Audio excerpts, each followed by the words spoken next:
આદિપુર નજીક ઝાડીઓમાંથી યુવકની હત્યા કરાયેલી લાશ મળી। અંજારના મેઘપર બોરીચીથી રહસ્યમય સંજોગોમાં ગુમ થઈ ગયેલ યુવાનની હત્યા કરાયેલી આ લાશ હોવાની પૂરેપૂરી શક્યતા પોલીસે પ્રાથમિક તારણ કાઢ્યું। ગુમ થયાના ત્રીજા દિવસે જ્યાંથી મેં ફસ ગયા બોલી વિડીયો યશ યોમારના આઈડી પરથી વાયરલ થયો અને એ જ જગ્યાએ દાટી દેવાયેલી લાશ મળી આવી, જેના પરના વસ્ત્રો અને ઘડિયાળ અને નજીકમાંથી મળી આવેલ બૂટ યશના છે તેવું પ્રાથમિક તપાસમાં બહાર આવ્યું।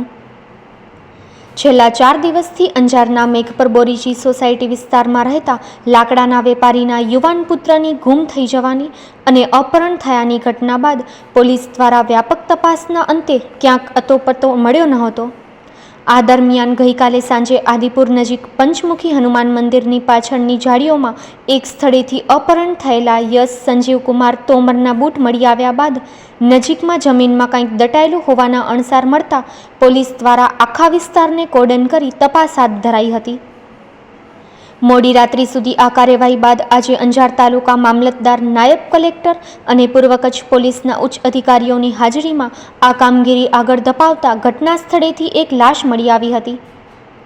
આ લાશની ઓળખ સ્પષ્ટ નથી થઈ, પરંતુ મૃતક વ્યક્તિ યશ હોવાની શક્યતાને પગલે સનસનાટી મચી ગઈ હતી।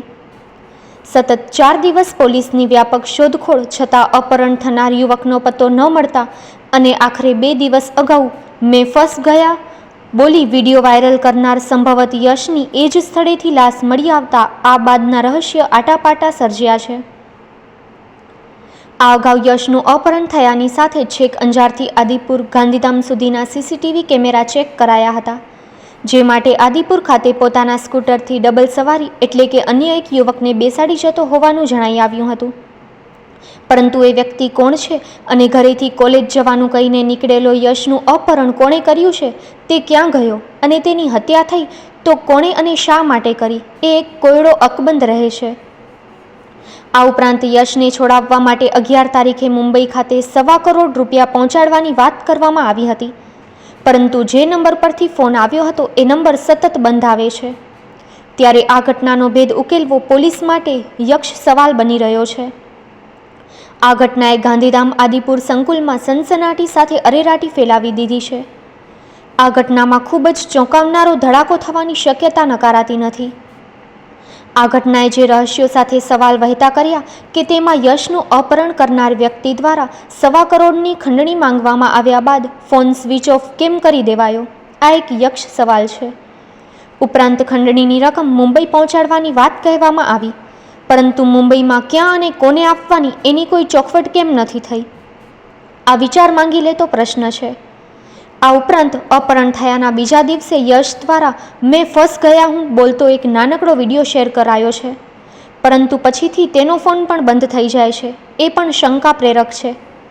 અને જે સ્થળેથી આ વિડીયો શૂટિંગ કરાયો છે તે સ્થળેથી તપાસમાં કંઈ જ મળતું નથી અને પછી યશનું બૂટ મળે છે અને ત્યાંથી દાટી દેવાયેલી એક લાશ મળે છે, એ પણ ખૂબ ઊંડી તપાસ માંગતો કોયડો છે। એકંદરે આ આખી ઘટનામાં કંઈક નવા વળાંક સાથે ખૂબ મોટો ધડાકો થવાની શક્યતા પણ સૂત્રો વ્યક્ત કરી રહ્યા છે।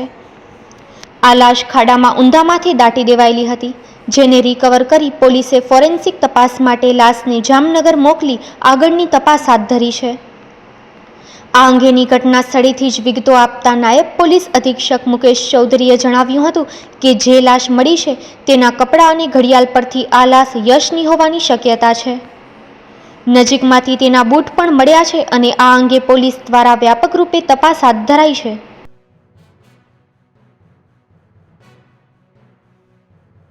તારીખ 6/11/2023ના રોજ મેઘપર બોરીચીના મંગલમ સોસાયટીમાં રહેતા યશ તોમરની અપહરણ અને ખંડણી માટેની એક ફરિયાદ દાખલ કરવામાં હતી અંજાર પોલીસ સ્ટેશન ખાતે, જેની પોલીસ દ્વારા અલગ અલગ એંગલથી તપાસ ચાલુ હતી। તપાસ દરમિયાન પોલીસને એક જે સ્નેપચેટમાં વિડીયો બન્યો હતો એની જગ્યા મળતા પોલીસે એ જગ્યા આધારે તપાસ કરતા આ જગ્યાએ પોલીસને થોડી વાસ આવતા અને તેમજ જે અપહરણ થયેલા હતા એના શૂઝ મળી આવતા પોલીસે આ જગ્યાએ સઘન તપાસ કરી। સઘન તપાસ દરમિયાન પોલીસને ક્યાંક કોઈ લાશ દાટેલી હોવાની માહિતી મળતા પોલીસ દ્વારા આજે એ લાશનું મામલતદાર સાહેબની હાજરીમાં એમનું ખોદકામ કરતા આજે લાશ પોલીસ દ્વારા રિકવર કરવામાં આવેલ છે અને હાલ તપાસ ચાલુમાં છે। આ ગુનાની. અને લાશ ઉપરના કપડાં તેમજ એના શૂઝ અને ઘડિયાળ જોતાં જે અપહરણ થયેલ છે યશ, એની જ લાશ હોવાનું હાલ જણાઈ આવે છે. પોલીસ દ્વારા અલગ અલગ એંગલથી અલગ અલગ ટીમો બની હાલ તપાસ ચાલુમાં છે. કયા કારણથી આ સમગ્ર બનાવ બન્યો છે એની હાલ હજુ તપાસ ચાલુમાં છે.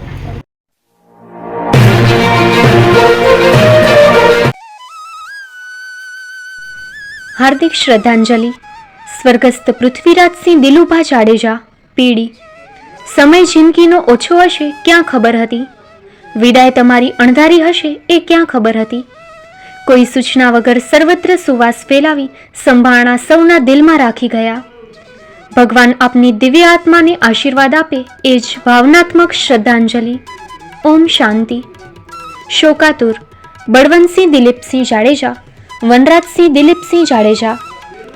રવરાય કન્સ્ટ્રક્શન, ગામ પત્રી, તાલુકો મુન્દ્રા, કચ્છ. શુભ ઉદ્ઘાટન મૈત્રી હેન્ડીક્રાફ્ટ, મહંત શ્રી કલ્યાણદાસજી બાપુ રવિબાણ આશ્રમ હિંગરિયાના વરદ હસ્તે. ભગવાનજી કરસનદાસ સકરાણી ઠક્કર પરિવાર પધારેલ સર્વે મહેમાનો, ગ્રાહક મિત્રોનું હાર્દિક સ્વાગત કરે છે. મૈત્રી હેન્ડીક્રાફ્ટમાં તમને મળે છે હેન્ડીક્રાફ્ટ આઇટમો, લેડીઝ પર્સ, બેગ, ઘાઘરા ચોલી, ડ્રેસ મટીરિયલ્સ તેમજ અવનવી કુર્તીની અવનવી વેરાયટી. પ્રોપ્રાઇટર નિલેશભાઈ ઠક્કર. ફોન નંબર નોંધી લેશો 7977117424. એડ્રેસ ગામ મસ્કા, તાલુકો માંડવી, કચ્છ. શિવશક્તિ ટ્રાવેલ્સ, ભુજથી અમદાવાદ ફક્ત ₹4000. Mobile number 7043773800, Bhuj, Kutch.